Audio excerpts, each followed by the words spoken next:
أعوذ بالله من الشيطان الرجيم بسم الله الرحمن الرحيم إن الحمد لله نحمده ونستعينه ونستغفره ونتوب إليه ونعوذ بالله من شرور أنفسنا وسيئات أعمالنا من يهده الله فلا مضل له ومن يضلل فلا هادي له أشهد أن لا إله إلا الله وأن محمدا عبده ورسوله أما بعد يا حي يا قيوم برحمتك أستغيث أصلح لي شأني كله ولا تكلني إلى نفسي طرفة عين لا إله إلا أنت سبحانك إني كنت من الظالمين السلام عليكم ورحمة الله وبركاته. Apa khabar semua, sihat? Alhamdulillah, alhamdulillah, bersyukur kita kepada Allah Subhanahu wa taala limpah inayah, pertolongan hidayah. Allah Taala kurnia bekal buat kita dapat kita bertemu di pagi hari ini dalam bulan Ramadan Al-Mubarak, yang mana sebelum daripada bulan ini kebiasaannya kita bertemu di waktu malam, tapi maha baik Allah Azza wa Jalla, Allah izin kepada kita dapat bertemu pula di waktu siang harinya. Moga-moga di siang hari dalam bulan Ramadan ini kita menghargainya dengan iman dan pengharapan, sampai-sampai kita keluar daripada Ramadan ini dalam keadaan maghfur, bukan keadaan mal'un.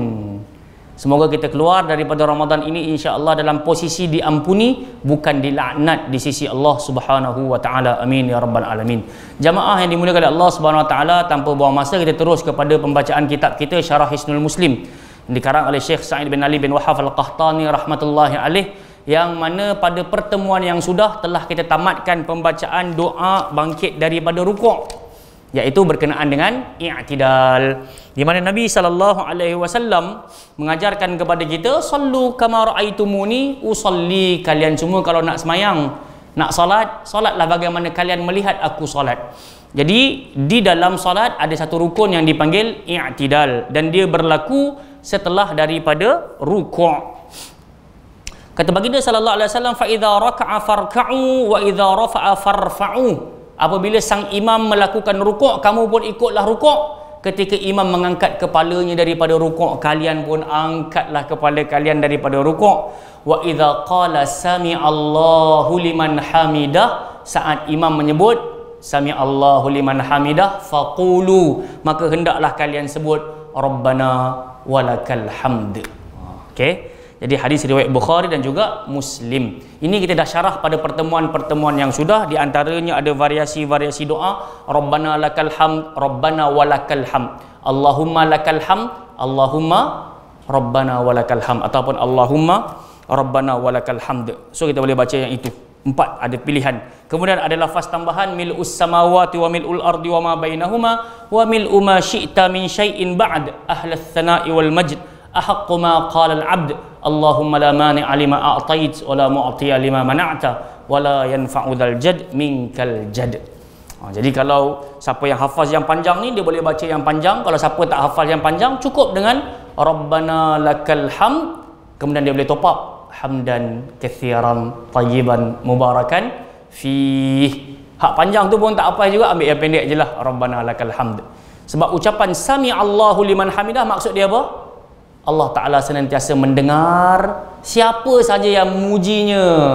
Maka kita pun kata, Rabbana, duhai Tuhan kami, hanya untuk Engkau lah segala pujian. Untung apa kita puji Allah? Kita dah pernah syarah dah dahulu. Di antara salafus salih pernah berkata, idza qultal hamdulillah faqad syakartallah fazadaka. Saat engkau sebut sahaja, sekali je engkau sebut Alhamdulillah, macam kita kata Rabbana lakal hamd, maka engkau telah menampakkan rasa syukur engkau kepada Allah, maka wajib bagi Allah untuk gandakan kurniaannya ke atas dirimu. Pak tak jemaah sekalian, kadang-kadang kita tercari-cari nikmat ini dengan kita tambah OT, kan, tambah overtime, buat kerja beria-ria, keluar awal balik lewat, tapi akhirnya tak dapat juga kenikmatan yang menenangkan. Tapi dengan jalan solat, bila kita sebut Rabbana lakal hamd, Allah janji aku akan top up atas apa yang aku dah pernah bagi kepada kalian. Saat kalian ucap syukur, aku bagi lagi. Baik, so selesai bab i'tidal. Hari ini kita akan masuk kepada tajuk yang baru pada muka surat 129. Tajuk besarnya adalah doa sujud. Okey, jadi jamaah yang dimuliakan oleh Allah Subhanahu wa taala, macam kita semua sedia maklum, dalam surah Al-Baqarah ayat 43 Allah kata, wa aqimus salah wa atuz zakah warka'u ma'ar raki'in. rukuklah kalian bersama-sama dengan orang yang rukuk. Kalau kita pergi Ali Imran 43, Allah pesan kepada Maryam alaihissalam, ya Maryam qunuti li rabbiki wasjudi, wahai Maryam, taatlah kepada perintah Tuhanmu, lakukanlah sujud, warka'i ma'ar raki'in, hendaklah engkau rukuk bersama-sama dengan orang yang rukuk. Jadi jelas dalam solat adanya perintah rukuk, adanya perintah sujud. Tambah-tambah yang lebih khusus dan lebih detail dalam surah Al-Hajj ayat 77.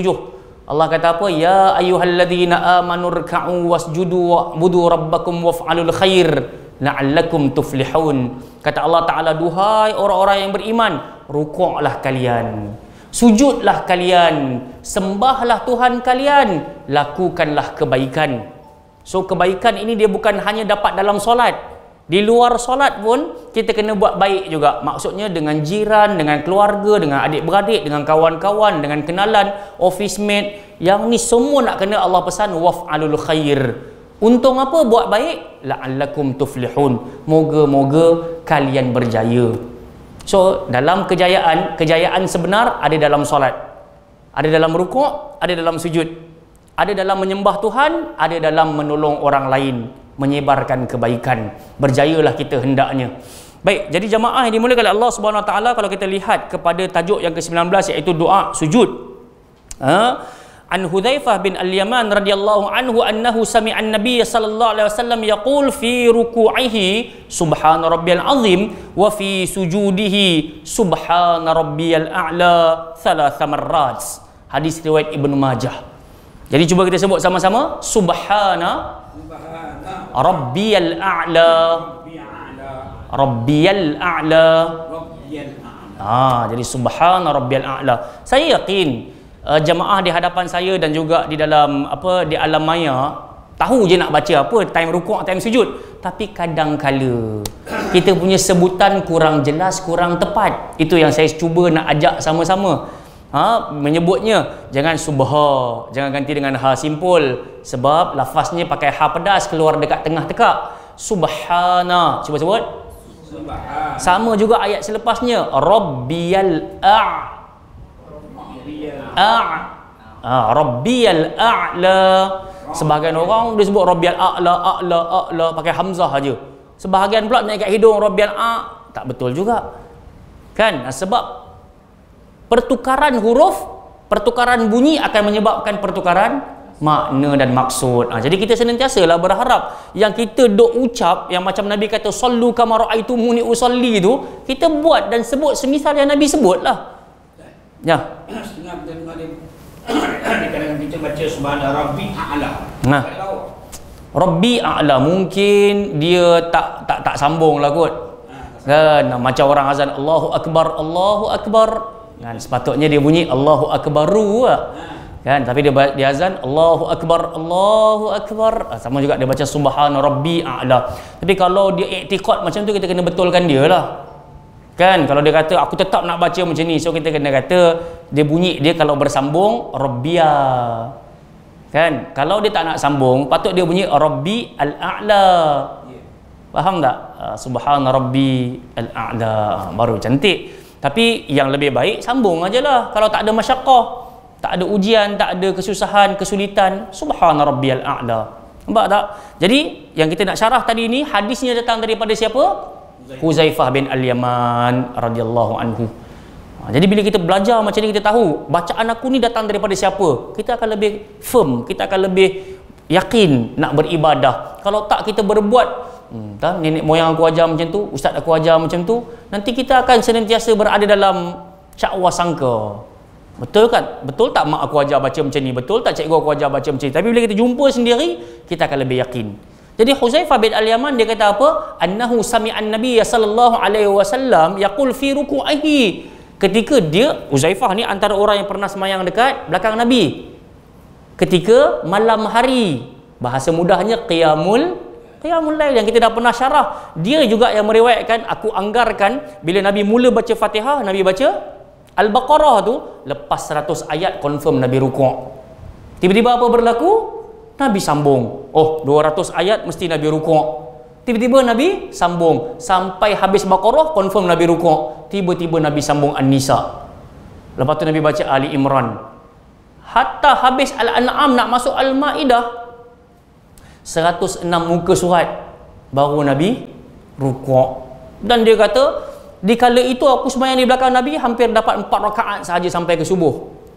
Maksudnya panjangnya bacaan Nabi malam tu 4 rakaat je solat. Subhanallah. Panjang ke pendek? Panjang. Kita kalau kat belakang imam kita hari ni baca semuka setengah pun, bukan semuka setengah, saya sekarang ni saya rasa ajib. Bahasa Melayu panggil apa ajib ni? Terkejut ke, menakjubkan ke kan. Banyak surau kalau saya kat KL kan, saya duk pergi pasal kita tak terikat dengan mana-mana surau. Jadi kalau malam ni ada jemputan kita pergi, tak ada jemputan kita merayau. So kita pun pergilah merayau surau ni malam ni, surau tu malam besok. Kebanyakan solat kita dapat lihat semuka sekarang potong 4. Satu muka surat tu ada 15 baris, potong 4. So kita kadang-kadang kata, uish, terkejut, laju-laju nak pergi mana. Tapi yang ajibnya, lepas isyak tu baca tahlil, elok aja, panjang, tenang aja kan. Tapi bila bab solat tu, kalau imam tu baca setengah muka, siap ada pakcik tu sound lagi, pendekkan lagi sikit, pendekkan lagi sikit. Subhanallah. Padahal kita tahu maksud tarawih adalah berehat-rehat. Rehat yang macam mana? Dengan mendengar banyaknya lantunan Al-Quran. Tapi itulah orang kita mungkin dia nak faham rehat tu baring kat atas sofa kot kan, nak tengok TV Netflix, itu rehat. Tak, tapi sebenar-benar rehat dalam qiyam Ramadan ini adalah dengan memperbanyakkan dengar. Tu saya kadang-kadang terkesan dengan ucapan baru ni saya dengar Ustaz Fahmi Rusli hafizahullah taala. Dia duk kata, kalau tidak ada Ramadan, bila lagi nak dengar Quran panjang-panjang? Ada tak bulan lain memang kita nak dengar imam pula tu? Bukan dengar kalau setakat dengar YouTube, dengar handphone, bolehlah nak dengar satu surah, 2 surah.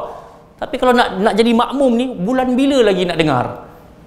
So bila masuk Ramadan Allah Ta'ala jemput, kita tetap juga menolak nak dengar Al-Quran. So nak dengar apa lagi? Dalam Quran 2 kali Allah Ta'ala sawn, wa man asdaqu minallahi qila wa man asdaqu minallahi haditha. Ucapan siapa yang lebih jujur? Ucapan siapa yang lebih baik untuk engkau dengar?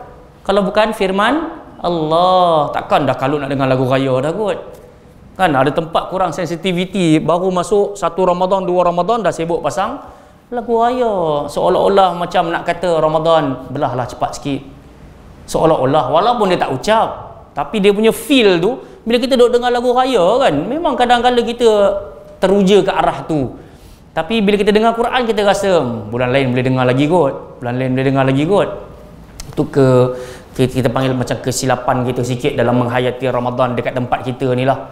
Tapi kalau dekat luar, subhanallah, kalau kat Saudi ke dekat mana ke kan, tanah Arab ke, memang 10 ni 10 yang dinanti-nanti kan. Kalau dulu rumah saya dengan Masjid Nabi tu dalam 5 kilometer, azan katalah pukul 4 pagi, 4.30 pagi kan. Kalau pukul 12 itu pukul 11 malam tak keluar rumah tu, mimpi lah nak dapat semayang dekat sahah tu. Tak dapat. Pasal orang daripada Yanbu, datang daripada Riyadh, datang daripada mana hala, luar negara apa semua, Mesir ke Malaysia ke apa, penuh berkumpul nak kejar 10 malam terakhir tu. Tapi kita dekat sini semua, kalau kat KL hilang 10 malam terakhir, pakat-pakat pergi jalan tar. Apa ada kat jalan tar? Kan? Tu kita kata dia tak jumpa Lailatul Qadar, dia jumpa Lailatul Tar. Malam At-Tar. Kan? Malam-malam berpesta di jalan tar. Iyalah, mana kan tidak. Kalau 20 awal dalam Ramadan tu kadang-kadang nak beli satu kuih raya tu sebalang RM25, RM30. Tapi 10 malam yang terakhir dia jadi 5 balang RM100.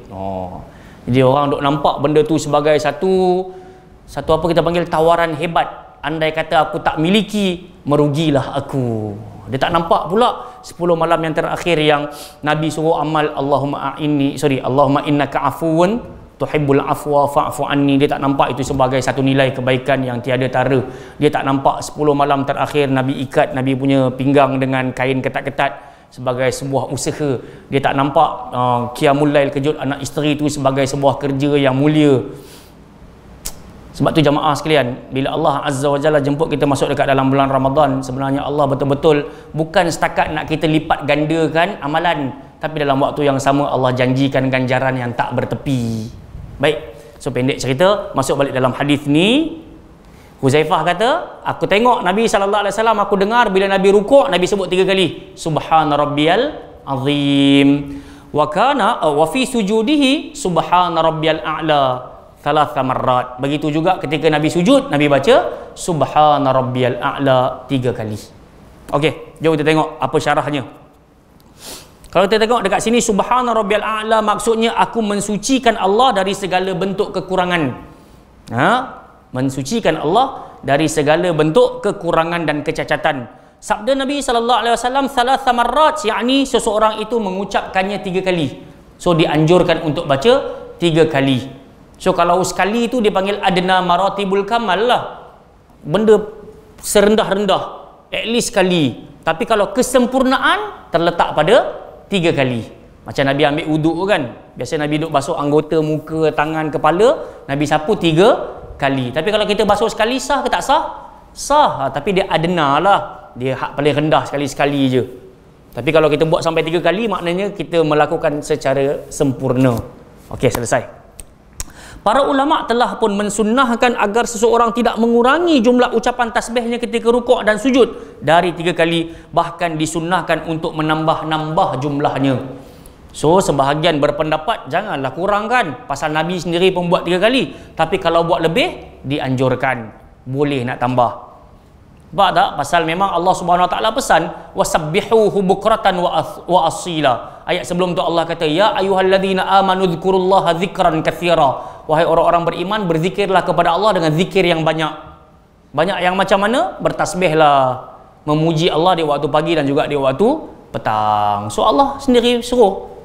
Kan kadang-kadang kita tengok imam sujud lama, rukuk lama, takkan kita nak duduk diam aja, rugi. Sebab tu bila imam rukuk lama, kita pun dah sebut habis 3 kali, top up lah lagi, Subhana Rabbiyal Azim, Subhana Rabbiyal Azim. Kalau sujud tambah lagi Subhana Rabbiyal A'la, Subhana Rabbiyal A'la. Tengok pula hikmah pengkhususan penyebutan kata Al-Azim, Maha Agung ketika rukuk, dan Al-A'la, Maha Tinggi ketika sujud, adalah bahawasanya sujud mengandungi erti puncak kerendahan diri yang ditandai dengan meletakkan keningnya yang merupakan anggota tubuh yang paling mulia di tempat pijakan kaki. Sujud menjadi lebih utama daripada rukuk. Kan kalau setakat kita rukuk ni, kita dah selalu sebut kepala yang kita anggap mulia, dia hanya selari dengan punggung kita yang kita anggap hina. Sebab sifat rukuk Nabi horizontal kan, 90 darjah. Jadi maksudnya kepala kita sama aras dengan punggung. Tapi ketika kita melakukan sujud, jabahah kita ni, kening kita, dahi kita yang kita anggap sangat mulia ni, sampai kalau orang tolak pun kita boleh bergaduh. Kan pada detik itu dia berada pada posisi paling rendah, lebih rendah daripada punggung. Pun begitu, ketika rukuk kita hanya sebut Al-Azim. Namun ketika kita sujud, kita sebut Al-A'la dengan menggunakan isim tafdil. Apa maksud isim tafdil? Pengagungan yang tiada tara. Kalau Al-Azim ni, bukanlah kita kata Allah tu tak agung. Tapi kalau kita nak kata lebih mengagungkan, sepatutnya kita kata Subhana Rabbiyal A'zam. Dia pakai isim tafdil, tapi Nabi tak guna isim tafdil. Nak menunjukkan time sujud itu adalah waktu paling rapat, paling dekat seorang hamba dengan Tuhan. Semisal dengan ucapan Nabi, aqrabu ma yakunul abdu ila rabbihi wa huwa sajid fa aktsir du'a. Sedekat-dekat seorang hamba dengan Tuhannya ketika dia sedang melakukan kalau sujud kena buat apa Nabi kata? Fa aktsir du'a, perbanyakkanlah doa. Sebab tak jemaah sekalian?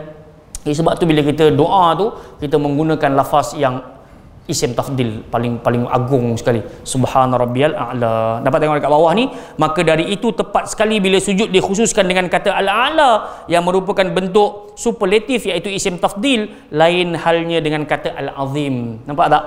Kalau kita nak kata Al-Azim tu pun pakai isim tafdil, dia tak jadi azim, dia jadi a'zam. Faham tak? Macam perkataan kabir, kita kata Allahu akbar. Faham tak? So kalau kabir tu besar, kalau akbar tu sangat besar. Kalau Ali maksudnya tinggi, a'la, Ali tinggi. Kalau a'la maksudnya jauh lebih tinggi. Al-ulu dengan al-a'la. Okey. Jom kita lihat pula kepada bentuk bacaan yang kedua. Sebenarnya bacaan dalam sujud ni lebih kurang bacaan dekat dalam sujud, dalam rukuk. Sujud ni lebih kurang macam dalam rukuk. Jom kita tengok yang kedua. Sebut sama-sama dengan saya. Subhanakallahumma Rabbana wa bihamdika Allahumma ghfirli. Sekali lagi saya sebut, subhanakallahumma Rabbana wa bihamdika Allahumma ghfirli.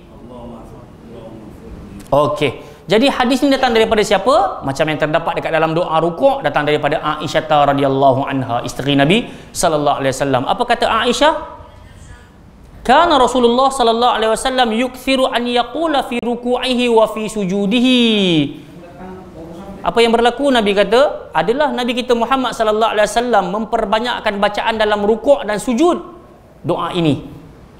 Bila benda ni berlaku? Ingat lagi tak? Kalau siapa yang ingat, dia berlaku setelah Nabi balik daripada haji. Pada usia Nabi 62 tahun. Apa yang berlaku ketika Nabi sampai di Mina? Turunlah firman Allah Subhanahu wa taala, surah yang terakhir dalam Quran. Apa surah terakhir turun dalam Quran, jemaah? Surah terakhir, bukan ayat terakhir. Surah An-Nas. Qul a'udzu birabbin nas. Tak dengar? Al-Fath. Macam mana Al-Fath? Inna fatahna laka fatham mubina. Bukan? Ayat yang terakhir, surah yang terakhir turun, surah An-Nasr. An-Nasr. Idza jaa nasrullahi wal fath wa ra'aitan nasa yadkhuluna fi dinillahi afwaja. Apa lagi ayat lepas tu? Fasabbih bihamdi rabbika wastaghfir innahu kana tawwaba. So Allah kata kepada Nabi sallallahu alaihi wasallam, fasabbih bihamdi rabbik, maka hendaklah engkau memuji Tuhanmu duhai Muhammad, wastaghfir, mintalah ampun kepadanya, innahu kana tawwaba. So lepas Nabi balik haji, Nabi banyak menggunakan doa ini dalam rukuk, dalam sujud. Sebab tu kalau kita baca tadi ramai-ramai, subhanakallahumma, maha suci engkau wahai Tuhanku. So kena tak tadi yang Allah kata fasabbih?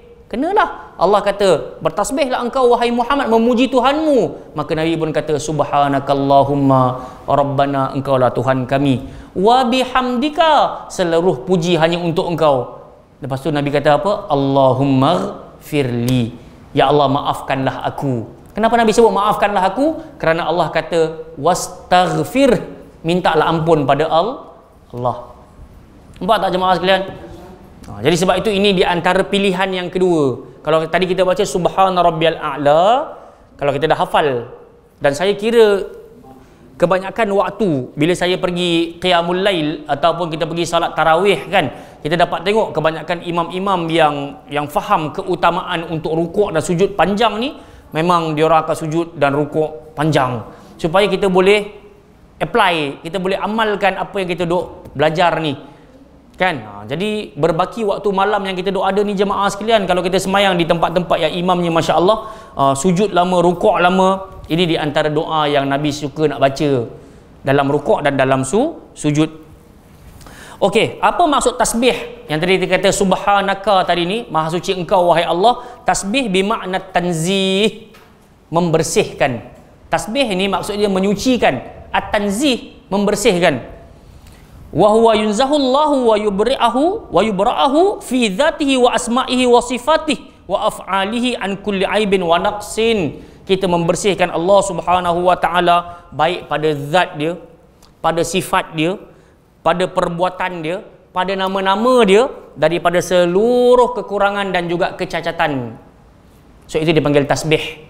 Saya ulang sekali lagi. Tasbih ni maksud dia apa? Tanzih, membersihkan. Membersihkan apa? Membersihkan Allah Subhanahu wa taala. Wa yubri'ahu, kemudian kita membebaskan Allah Subhanahu wa taala fi zatihi, baik pada zatnya, wa asma'ihi, pada nama-namanya, wa sifatihi, pada sifat-sifatnya, wa af'alihi, perbuatan-perbuatannya, min kulli aibin wa naqsin, daripada seluruh bentuk kecacatan daripada seluruh bentuk kekurangan. Jadi itu maksud tasbih. Dan Allah Ta'ala memang suruh kita tasbih, memuji dia sajalah. Nampak tak? Sebab tu jamaah sekalian, jangan sia-siakan waktu-waktu kita berada dalam solat ini untuk kita sucikan Allah Subhanahu wa Ta'ala. Pergi muka surat berikutnya 130. Bacaan yang berikutnya yang ketiga, kita cuba sebut sama-sama. Subuhun, subuhun quddusun Rabbul malaikati warruh. Okey, hadis ini pun datang daripada Aisyah radhiyallahu anha, anna Rasulullah sallallahu alaihi wasallam kana yaqulu fi ruku'ihi wa sujudihi, di mana Nabi kita Muhammad sallallahu alaihi wasallam sering-sering membacakan dalam rukuk dan sujud Nabi, subuhun quddusun Rabbul malaikati warruh. Yang ni semua orang saya kira hafailah kot.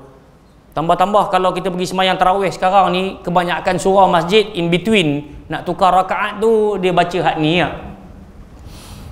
Yelah, padahal walaupun tidak ada asal kan, walaupun tak ada asal, memang kita puji Allah lah Subhanahu Wa Ta'ala. Ini mungkin bentuk rehat orang Nusantara lah kot kan, dia nak baca itu, dia nak baca ini. Tapi kalau kita menetapkan, itu jadi masalah. Tapi kalau sebatas nak baca, nak puji Allah Subhanahu Wa Ta'ala dengan pujian bentuk yang lain, falyatafaddal mashkura, silakanlah. Sebab Allah Ta'ala memang suka dipuji-puji. Cuma bila kita meletakkan kaifiatnya dengan kata hari ni berlaku pula, ada beberapa old school lah, old timer kan, sebahagian mereka yang tak sempat pergi masjid, dia tak buat tarawih kat rumah.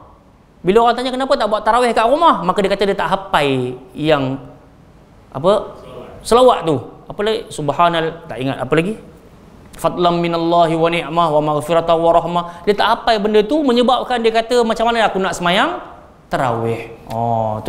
Itu salah satu bentuk kesilapan kita dalam bentuk pemahaman. So kadang-kadang bila kita luruskan, tak semestinya nak kena baca benda tu baru boleh hidup tarawih.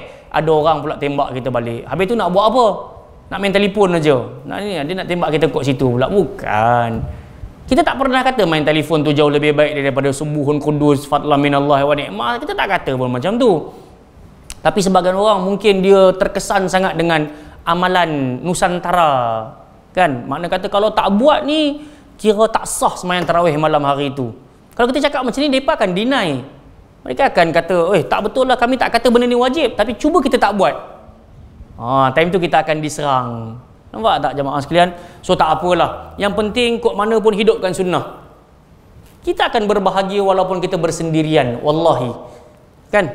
Kita tetap akan berbahagia di mana sahaja kita pergi saat kita berpegang dengan ada asas, ada dalilnya. Macam tadi kita kata Huzaifah punya hadis, Aisyah radhiyallahu anha punya riwayat.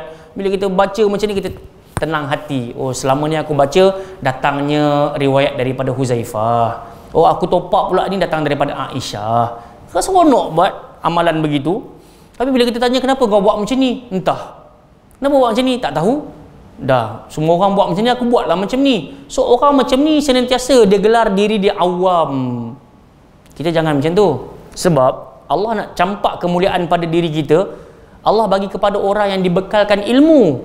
Macam dalam surah Al-Mujadilah kan, Allah kata yarfa'illahu alladhina amanu minkum walladhina utul ilma darajat. Allah betul-betul nak tinggikan kemuliaan seseorang. First kali orang tu mesti beriman, yang kedua orang tu ada ilmu. So kalau kita duk telan, bila masa kita nak jadi alim, kita pun tak nak angkat diri kita sebagai ulama, alim tak.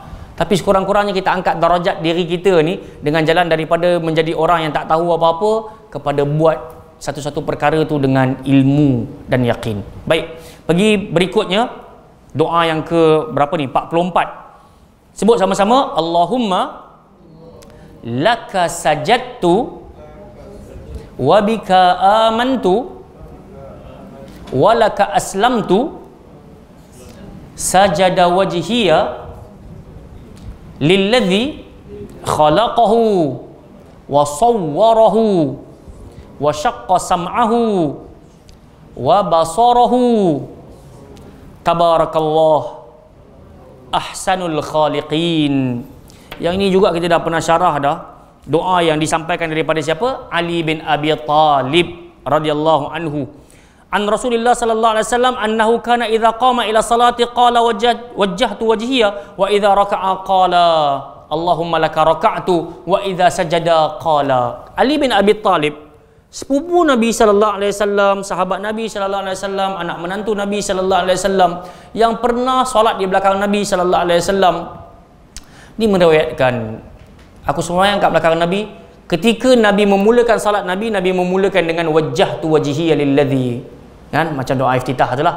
Kemudian ketika Nabi rukuk, Nabi baca Allahumma laka raka'tu wa bika amantu wa laka aslamtu khasha'a laka sam'i wa basari wa mukhi wa mastaqallat bihi qadami. Wa idza sajada, ketika Nabi sujud, macam yang kita baca ramai-ramai tadi, Allahumma laka sajadtu, ya Allah, hanya kepada Engkau lah aku melakukan sujud. Tunduk dan sujud ni boleh tak untuk selain Allah? Tak boleh. Memang khas mutlak untuk Allah Subhanahu wa ta'ala. Jadi kita pun sujud ni memang kita kerana Allah Subhanahu wa ta'ala, bukan kerana yang selain Allah ta'ala. Wa bika amantu, hanya kepada Engkau lah aku beriman. Walaka aslamtu, hanya kepada Engkau lah aku menyerahkan diriku. Kemudian kita kata apa kepada Allah? Sajada wajhiya lilladzi khalaqah, kepada dialah aku sujud, yang telah menciptakan rupa parasku. Wa syaqqa sam'ah wa sawwarahu wa syaqqa sam'ah, yang telah membentukkan wajahku, yang telah membukakan pendengaran dan juga penglihatan. Tabarakallah ahsanul khaliqin, maha suci Allah sebaik-baik pencipta. Hari ini dalam banyak-banyak makhluk yang ada atas muka bumi ini, kitalah makhluk yang paling indah penciptaan. Betul tak? Cuba bayang mata kita satu je, tak jadi ya. Lubang hidung satu je, jadi bibir ada satu je, tak jadi telinga ada satu je, dia tak sempurna. So bila Allah Azza wa Jalla cipta kita begini, sepatutnya kita syukurlah, alhamdulillah. Mungkin bentuknya berbeza-beza, dan ini maha kuasa Allah Ta'ala. Ada orang hidung mancung, ada orang hidung penyet, ada orang kulit putih, ada orang kulit gelap. So ala kullin, Allah langsung tak tengok pada yang itu, betul tak? Nabi kata apa? Innallaha la yanzur ila suwarikum wala ila ajsamikum. Allah sikit habuk pun tak tengok muka kamu, tak tengok badan kamu. Dalam sebahagian mata Nabi kata tak tengok harta kamu. Walakinallaha yanzuru ila qulubikum wa a'malikum, tapi yang Allah Taala tengok adalah pada hati dan amalan. Hati dan amalan. Jadi sebab tu bila kita datang di pagi hari ini jemaah sekalian, kita senantiasa berharap hati kita bersihlah nak terima ilmu. Dan kita senantiasa berharap Allah tolonglah kita untuk beramal dengan ilmu yang kita dapat di pagi hari ini. Jemaah sekalian, saya teringat dalam kitab At-Tibyan fi Adabi Hamalatil Quran karangan Imam An-Nawawi, wafat 676 Hijrah. Apa kata beliau? Dia tulis dalam kitabnya, pendapat dan ucapan Ibnu Abbas radhiyallahu anhuma, kita ini hanya akan kembali kepada Allah ikut kepada kadar niat kita sahaja. Hafazan yang ada ni dalam badan kita ni, dalam otak kita ni, hafalan Quran, kita akan kembali kepada Allah sebenarnya ikut kadar niat sahaja. Kalau memang kita dah set dalam kepala kita sebelum aku mati ada 3 qul sahaja, memang kita akan bawa balik jumpa Allah 3 qul sahaja. Faham tak? Ini ucapan ni memang ucapan pedas, kan? Sebab dalam Quran berapa kali Allah Ta'ala tegur kepada kita, kan? Maksudnya awalam nu'ammirkum, tak cukup lagi ke umur aku bagi kat kalian?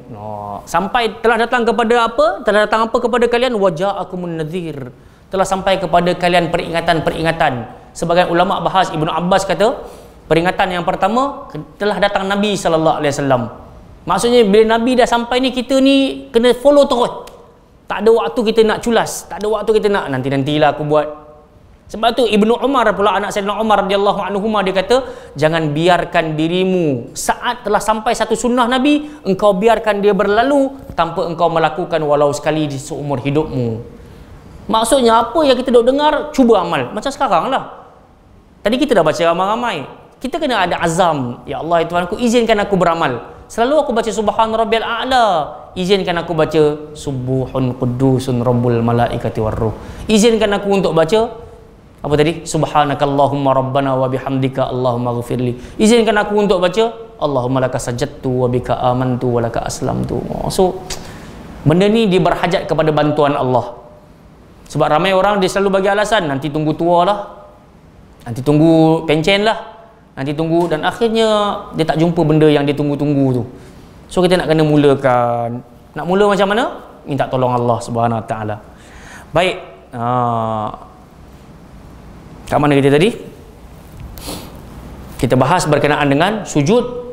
Hanya kepada engkau aku beriman, hanya kepada engkau aku menyerahkan diriku, dan seterusnya. Baik, sahabat yang meriwayatkan hadis ini adalah Ali bin Abi Talib. Sabda Nabi, syaqqa sam'ahu wa basarahu, kata asyaqqu dengan memfathahkan huruf shin artinya membelah dan juga membuka penglihatan dan juga membelah pendengaran. Nikmat dapat lihat, nikmat dapat dengar. Sebab dengan banyak benda kan kita dapat lihat. Ada orang, Allah Subhanahu Wa Taala kata dalam Quran, innaha la ta'mal absar walakin ta'mal qulubul lati fis sudur. Berapa ramai orang atas muka bumi ini dalam dunia ni tak buta mata tapi buta hati. Jadi bila Allah Azza wa Jalla kurniakan kepada kita penglihatan jemaah sekalian, kita biasa dengar juga pepatah dulu disebut dari mata turun ke hati. Dan begitulah zina. Kan bermula daripada lihat-lihat, akhirnya dia membekas di hati dan akhirnya dibenarkan oleh kemaluan. Na'udzubillahi min zalik. Dan kenapa kita nak kena bersyukur pendengaran kita ni Allah Ta'ala bagi? Sebab sebahagian ahli bahasa berkata antara jalan paling mudah nak dapat ilmu hanya sebatas mendengar. Betul tak? Dengar-dengar je pun macam mengantuk ke tak mengantuk tu cerita lain. Tapi dapat dengar kepada ilmu ni pun antara benda paling mudah nak timba ilmu. Saya teringat ada pepatah Arab, sebahagian kata disandarkan kepada hadis Nabi, cuma saya tak pasti. Ayat dia berbunyi, kun aliman au muta'alliman au mustami'an au muhibban lah wala takun khamisan fatuhlika. Kalau dia adalah hadis au kama qala sallallahu alaihi wasallam. Nanti kita kena cek balik. So ayat itu berbunyi, jadilah engkau orang alim. So maksudnya jangan biarkan diri kau menjadi awam sampai wafat. Kena naik martabat. Jadilah orang alim. Setelah engkau menjadi orang alim, jadilah orang yang mengajarkan ilmu. Kalau tak boleh jadi yang kedua-dua ini, jadilah yang ketiga, au mustami'an. Jadilah orang yang suka mendengar. Kalau dengar pun tak suka, jadilah yang keempat, muhibban, orang yang ada kecenderungan. Aku memang nak dengar tapi sibuk. Tapi hati ni nak dengar, banyak kerja. Jadilah yang keempat, muhibban. Wala takun khamisan fatuhlika. Jangan jadi orang kelima, nescaya engkau akan binasa. Maksudnya apa? Keluar belajar tak nak, dah ada ilmu nak share pun tak nak, lepas tu tak suka nak dengar, lepas tu passion, cinta kepada ilmu pun tak ada. Maka orang-orang begini hanya menyemak-nyemakkan bumi saja. Sebab tak jemaah sekalian, sebab tu kita berhajat kepada Allah Azza wa Jalla, berharaplah pada Allah semoga kita senantiasa menjadi orang yang bermanfaat dan boleh memberi manfaat kepada orang lain. Khairun nas anfa'ahum linnas, kata Nabi. Sebaik-baik manusia adalah mereka yang memberi manfaat kepada manusia yang lain. Jadilah manusia yang bermanfaat. Baik, selesai. Pergi kepada doa yang ke-45 pula. Sebut sama-sama. Subhana Dzil Jabarut wal Malakut wal Kibriya wal Azamah. Okey, yang ini pun kalau kita dapat lihat dibacakan oleh siapa? Oleh Nabi sallallahu alaihi wasallam. Hadis riwayat siapa? Auf bin Malik. Auf bin Malik annahu qala, ketika Auf berkata, qumtu ma'a Rasulillah sallallahu alaihi wasallam lailatan, satu malam aku berdiri salat di belakang Nabi sallallahu alaihi wasallam. Falamma raka'a makatha qudra surat al-Baqarah. Apa yang berlaku ketika Nabi rukuk Nabi sepanjang surah Al-Baqarah. Ya Tuhan, panjang ke pendek? Panjang, subhanallah. Betul, kalau kita tak training kaki kita memang tak tahan rukuk panjang-panjang kan. Tambah-tambah kita dituntut untuk lebarkan jari, pegang kepala lutut dan tekan kan. Kalau tak kuat kaki, sebab tu sebahagian doktor kata apa, ibu kesihatan ni terletak dekat kaki ya. Kalau kaki sakit, maka seluruh badan juga akan turut sakit. Sebab tu kalau kita tengok, ni saya nak relate lah, supaya kita punya ibadah makin jadi lebih solid, lebih fit, badan kita lebih fit. Kalau bacalah hadis Nabi sallallahu alaihi wasallam dalam Syama'il Muhammadiyah, Sayyidina Ali bin Abi Talib juga cerita kepada kita ketika ditanya, sif lana Nabi sallallahu alaihi wasallam, tolong sifatkan kepada Nabi, kepada kami macam mana sifat Nabi sallallahu alaihi wasallam. Jadi Sayyidina Ali bin Abi Talib radhiyallahu anhu dia cerita salah satu sifat Nabi sallallahu alaihi wasallam kalau Nabi berjalan macam mana? Ka'annama yanhatu min sabab. Macam turun daripada tanah curam, tanah tinggi ke tempat yang landai, ke tempat yang curam. So maksudnya Nabi jalan laju. Nabi tak berlari. Dan sebagai riwayat pula sahabat-sahabat kata kalau kami mengejar Nabi punya perjalanan, kami terpaksa berlari-lari anak. Maksudnya memang Nabi style pacing, kelajuan tu memang tinggi. Jalan. Tak dianjurkan berlari. Sebab tu saya pun pernah baca, sebab saya ni termasuk di kalangan orang-orang yang cinta kepada kesihatan. Setelah saya pernah mengalami zaman obes yang dahsyat. Kan? Jadi kita pernah tengok ada sebahagian doktor kata berjoging boleh membawa kepada maut. Sebab memang banyak dalam sejarah, lipatan sejarah, ramai orang sedang berlari kemudian kolaps, tumbang. Pemain bola tengah berlari, dang jatuh. Orang yang sedang berlari jogging, dang jatuh. Tapi jarang kita dengar orang yang sedang berjalan kemudian dia jatuh. Dan sebab itu ada sebahagian dalam unsur dari sudut kesihatan ini dianjurkan sepatutnya banyak berjalan lebih baik daripada lari. Cuma tambahkan kelajuan. Jadi bila kita banyak tambah kelajuan, kita tambah kilometer, jantung jadi kuat. Kalau kita nak beribadah pun kita dah ada stamina. Tapi bila kita malas nak berjalan, malas nak berlari, malas nak bersenam, kadang-kadang dia bawa kepada kelemahan lah, lembab, rasa tak semangat dan seterusnya. Jadi sebab itu kalau kita tertanya-tanya macam mana Nabi sallallahu alaihi wasallam boleh rukuk lama, boleh sujud lama, sebab memang dalam kehidupan di luar solat Nabi banyak training sebenarnya. Cuma kita tak faham hadis tu dari satu sudut. Kita duk nampak Nabi jalan laju. Khalas. Kita tak nampak aku kena follow jalan laju tu. Faham tak? Okey. Jadi jemaah yang dimuliakan oleh Allah Subhanahu wa taala, jadi kata Auf bin Malik, aku sembahyang kat belakang Nabi sallallahu alaihi wasallam dan selama Nabi rukuk tu panjangnya sepanjang surah Baqarah. Yaqulu fi ruku'ihi wa sujudihi, dan Nabi baca dalam rukuk Nabi dan sujud Nabi, subhanadzil jabarut yang tadi kita baca ramai-ramai, wal malakut wal kibriya wal azamah. Apa maksudnya jemaah sekalian? Maha suci Allah yang memiliki segala kekuasaan, kerajaan, kebesaran dan keagungan.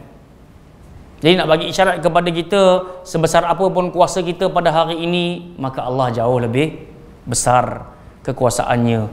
Kerajaan kita besar macam mana pun, kerajaan Allah lebih besar. Allah takbir langit dan juga bumi. Dan kita baca ayat kursi, Allah kata apa? Wala ya'uduhu hifdhuhuma. Allah langsung tak penat jaga langit dan bumi. Kita baru jaga rumah, baru sapu sampah dekat depan ruang tamu pun kita pakak-pakak mengeluh, aduhai penatnya. Baru basuh pinggan sikit pun sakitnya pinggang.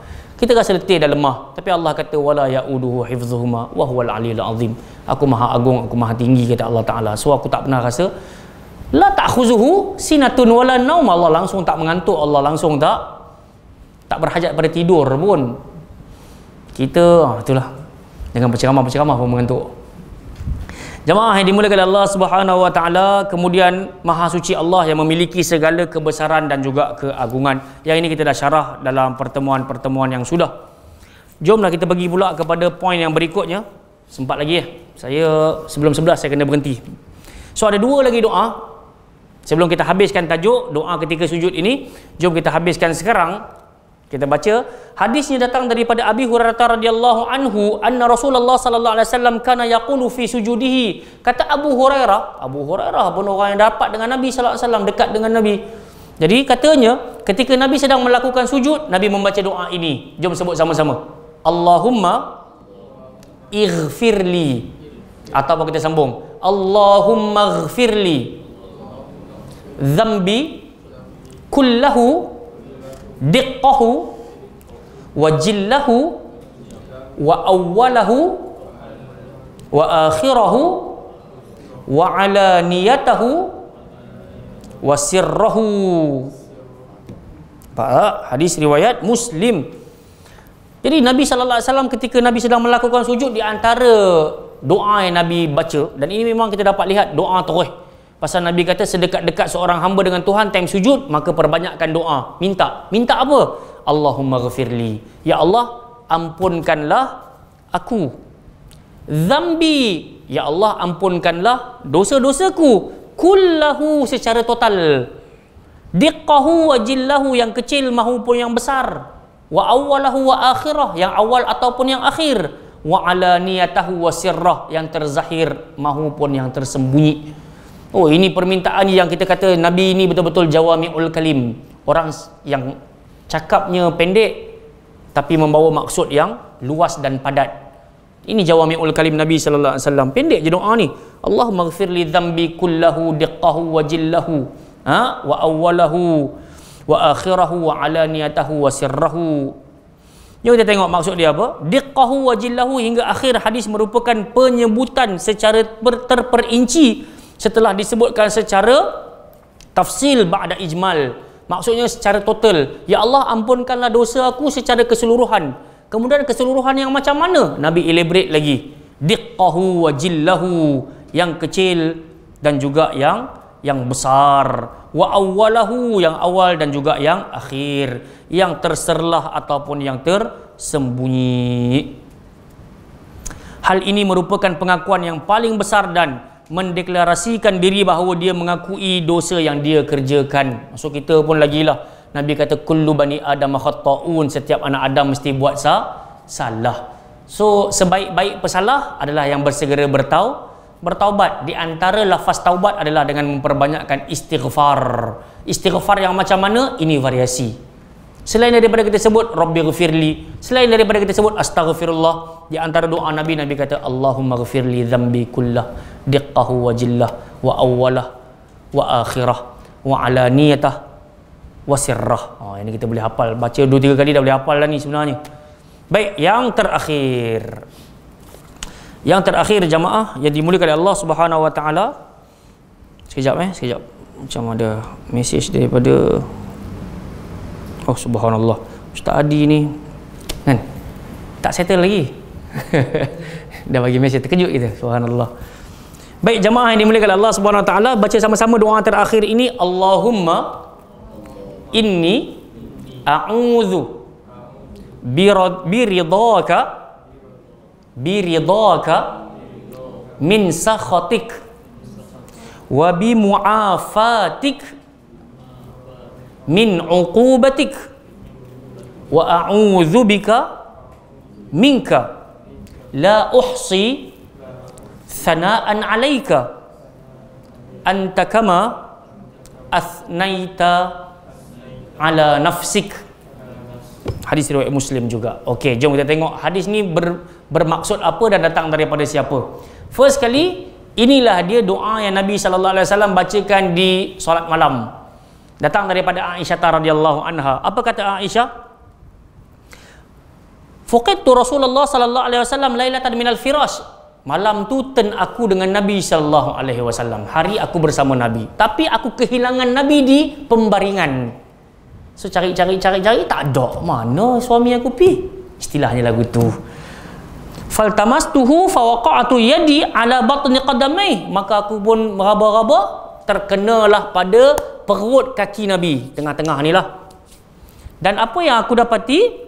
Wa huwa fil masjid, Nabi berada dalam keadaan sujud.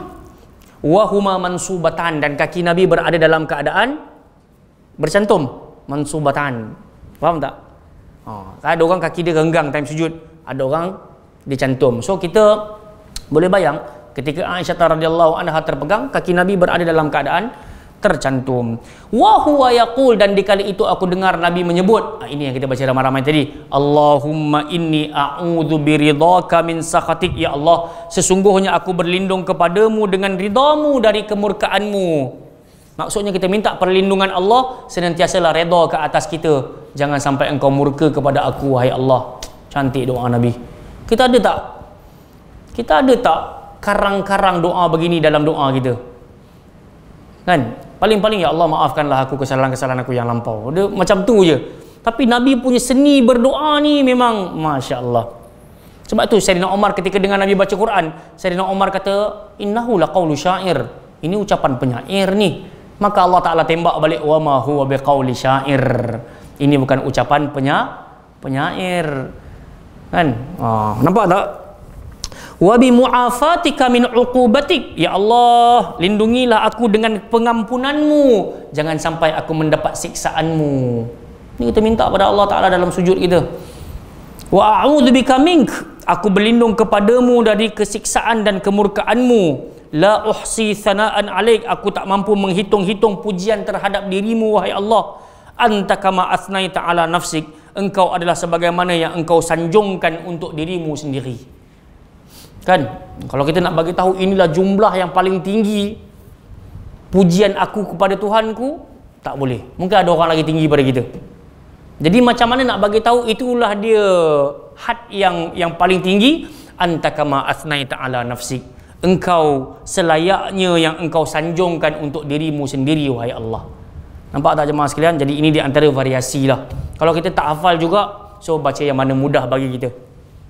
Yang penting sekarang kita dah belajar apakah itu bacaan-bacaan dalam sujud. Jadi insya-Allah jemaah sekalian, pada pertemuan akan datang kita akan sambung pada tajuk yang ke-20, iaitu doa duduk di antara dua sujud. Wallahu taala a'lam. Ada apa-apa soalan tak? Silakan. Dari segi banyak tu masa letak yang sama 3 silakan, tak jadi masalah. Tapi mana yang diriwayatkan dengan bacaan 3 kali, kita baca 3 kali, macam subhana rabbiyal a'la tadi ataupun subhana rabbiyal azim. Tapi kalau had yang selain daripada 3 tadi tu, kalau kita nak baca 1 pun boleh, 2 pun boleh, hatta lebih daripada 3 pun tak ada masalah.